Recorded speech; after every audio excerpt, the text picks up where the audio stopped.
eletrizar um corpo, então é possível eletrizar um corpo. Então, para isso é necessário fazer com que os números de elétrons se tornem diferentes dos números de prótons. Como assim, professor? Então, só se pode ser considerado um corpo eletrizado se houver movimento, diferença de quê? Entre os elétrons e os prótons, não é? Porque se for igual, se a quantidade de elétron de um corpo for igual à quantidade de um próton, quer dizer que, que essa carga é o quê? É uma carga neutra, né? É um elemento neutro. Mas se o número de elétrons, que são as minhas cargas negativas,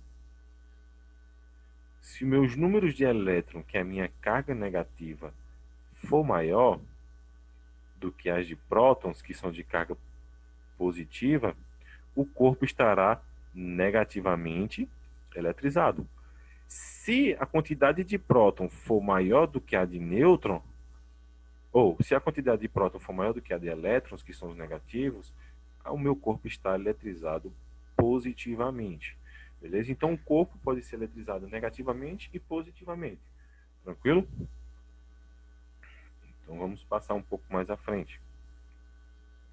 Com base nisso, os processos de eletrização podem ser feitos de várias maneiras. Primeiro, por atrito, por contato e por indução. O que significa atrito? Você atritar dois corpos quaisquer, né? Pode ser que haja uma passagem de elétron de um corpo para o outro. É o exemplo que eu citei da caneta. Quando você atrita a caneta no seu couro cabeludo, você está passando a energia, gerando a energia por atrito que está ficando na caneta e que vai acabar atraindo outro corpo, que é o papelzinho que eu picotei todinho. Ou seja, se o meu couro cabeludo está gerando cargas negativas, eu só vou conseguir atrair um papel se ele tiver que tipo de carga? A carga contrária, porque os opostos se atraem. Beleza? Então pode existir por atrito, por contato, que é quando você encosta um corpo eletrizado em outro, né, corpo eletrizado, como também temos o processo de indução, aquele processo que eu falei do ímã. Você não precisa encostar um no outro, apenas aquela força de atração, que a gente chama de indução elétrica, não é? Que você não precisa encostar os materiais. Então, esse exemplo aqui, né? Então, você pode retratar bem aqui por essa ilustração. Quando temos o vidro e você atrita ele na lã, o vidro começa a ter cargas positivas e a lã cargas negativas. Então, se você colocar próximo, um vai ser atraído pelo outro.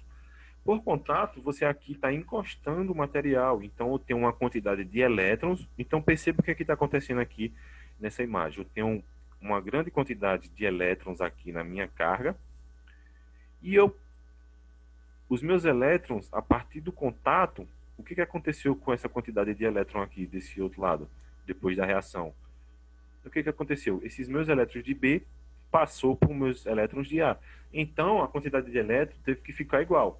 Diminuiu a quantidade de um, passou para o outro. Então, a sequência correta da passagem de elétrons é sempre do maior para o de menor quantidade. Tranquilo? E por indução, é quando você chega, né, e não precisa encostar no outro material, apenas próximo ele já consegue passar, não é, essa quantidade de elétrons, né, de um corpo para o outro, né? Então temos o indutor e o induzido, tranquilo?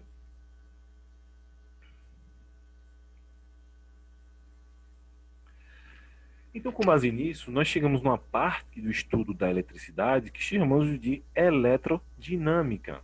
Se a gente estudou a eletrostática, que é a parte parada dos elétrons, né, o conceito mais estático, né, simplificado do modo de dizer, né, nós temos a eletrodinâmica, que é o quê? É a dinâmica entre os elétrons. Então, o estudo do movimento entre os elétrons, né, ou seja, aquela que transita entre os corpos. Então, no estudo da eletrodinâmica, nós vamos dividir alguns slides em corrente elétrica, circuito elétrico, nós temos potência elétrica, nós temos resistência elétrica e, por fim, nós temos resistores. Tranquilo? Então, primeiramente, né, para finalizar esse slide aqui, nós temos a corrente elétrica. Então, quando a gente se trata de o que é uma corrente elétrica? nada mais é do que um movimento ordenado de elétrons através de um fio condutor. Quando eu ligo um interruptor e acendo a luz de casa, eu estou gerando uma corrente elétrica. Quando eu desligo o interruptor, eu estou desligando, cortando essa corrente elétrica, por isso que minha luz apaga. Não é assim? Então, quando estão sujeitos à força, os elétrons livres de um fio de cobre, por exemplo, começam a se mover de forma ordenada. Então, a quantidade de elétrons que passar por uma secção transversal de um cabo condutor de eletricidade em um determinado tempo chama-se de intensidade de corrente elétrica. Então, chegamos aí mais algum passo, né, dos nossos cálculos, né? A gente vai calcular agora a intensidade de corrente elétrica de um corpo, ou seja, quanto mais elétrons passarem pelo mesmo lugar do fio em um determinado tempo, maior será a intensidade da corrente elétrica. Por exemplo, se eu encostar em um fio de extensão ou fio, né, de secador de cabelo, qualquer fio dentro de casa, eu vou levar uma determinada quantidade de carga. Mas se eu segurar o fio do poste, não é, eu vou receber uma maior quantidade de carga. Como é que você consegue perceber isso? Através da espessura do fio.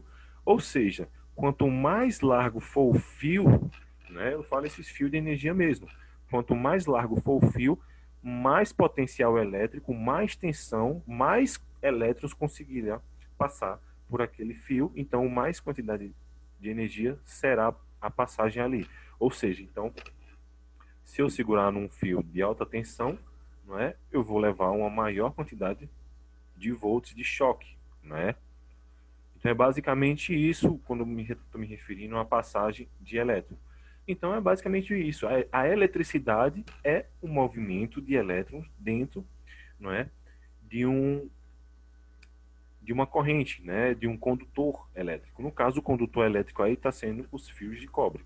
Tranquilo? Então, para ver uma corrente elétrica, é preciso que haja uma diferença de potencial, chamamos de DDP, diferença de potencial. Como assim? Só assim que as cargas conseguem se movimentar do potencial mais alto para o mais baixo. Ou seja, se não tiver uma diferença de potencial, não está gerando corrente elétrica. Por quê? As cargas vão estar iguais de um lado e do outro. Ou seja, se elas estiverem iguais de um lado e do outro, eu não preciso movimentá-las. Ou seja, será uma carga neutra. Beleza? Mas se tem uma carga maior do que a outra, existe mais cargas positivas do que cargas negativas, significa que está rolando aí no meio uma diferença de potencial. Então está gerando uma corrente. Tranquilo? Ah, como assim? Volto à questão do interruptor. Quando eu desligo o interruptor, eu estou cortando a passagem dessa energia. Ou então a passagem de energia minha foi cortada. Ou então isso significa que a quantidade de energia do outro pedaço do fio que vai gerar, que vai levar até a lâmpada, está numa uma diferença de potencial, ou seja, tem menos. Então, quando eu ligo o interruptor, eu permito essa passagem, né, para gerar o quê? Uma corrente elétrica, uma DDP. Tranquilo, né? Sendo assim, então calculamos a intensidade da corrente elétrica através dessa fórmula. Temos Izinho, que é determinada a intensidade da corrente elétrica. Nós temos Q, que é a quantidade de carga que meu corpo vai possuir, sobre uma variação de tempos, de tempo, né? Então vimos anteriormente que a quantidade de carga é dado pelo número inteiro vezes um número elementar, que é o que? É um número, né, 1,6 vezes 10 a menos 19, né? Eu falei isso nesse instante, que é uma carga constante, tranquilo? A unidade de intensidade da corrente elétrica é os amperes. Então aí, ó, vocês estão bem familiarizado com a palavra ampere, né? Que você pegar os objetos elétricos, baterias de celulares, computadores e observar a bateria dele, a fonte, né? Observar na fonte, você vai conseguir ver lá, essa fonte tem quantos amperes? Tem 3 amperes, 4 amperes, não é? Quando eu me refiro a amperes, eu estou me referindo na intensidade da corrente elétrica. Então, vão se ligando aí, não é? Dos nossos termos que a gente pode utilizar no dia a dia, que a gente passa despercebido, né? Mas com o olhar físico você começa a perceber né, que esse assunto vai começando a se encaixar no seu dia a dia. Então, pelo Sistema Internacional de Medidas, o SI, temos os prefixos, né, de I, que é dado a intensidade de corrente elétrica como ampere. Nós temos Q, que é a quantidade de carga, que é dado em coulomb. E o meu tempo, a variação de tempo, é dada em segundos. Beleza? Ou seja, é importante citar que o sentido convencional da corrente elétrica é do de maior potencial para o de menor potencial. Mas o sentido real da corrente é do de menor para o maior. Mas o que são mais utilizado é o sentido convencional. Tranquilo? Sempre do de maior para o de menor, não é? DDP. Tranquilo? É sempre assim. Quem tem mais doa para quem tem menos. E isso gera o quê? Uma corrente. Isso gera uma igualdade. Então, com base nisso, né, com base nas intensidades, antes da gente começar a calcular aqui, trabalhar nos cálculos, né, vamos entender alguns efeitos da corrente elétrica, do uso do dia a dia. Então, ao passar por um fio condutor, no caso o fio de cobre, uma corrente elétrica pode produzir diversos efeitos, né, como no caso o efeito térmico, né, que é utilizado, seja qual o condutor, a corrente elétrica ele sempre sofre um aquecimento. Ou seja, quando transforma a energia elétrica em energia térmica.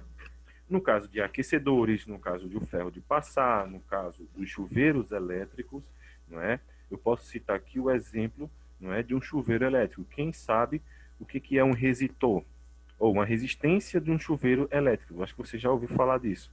Então, se você abrir um chuveiro elétrico, você vai ver um fio que vai ser totalmente enrolado, não é? Parecendo uma molazinha, que esse fio é chamado de resistência. Por que esse fio é chamado de resistência? Porque ele está o quê?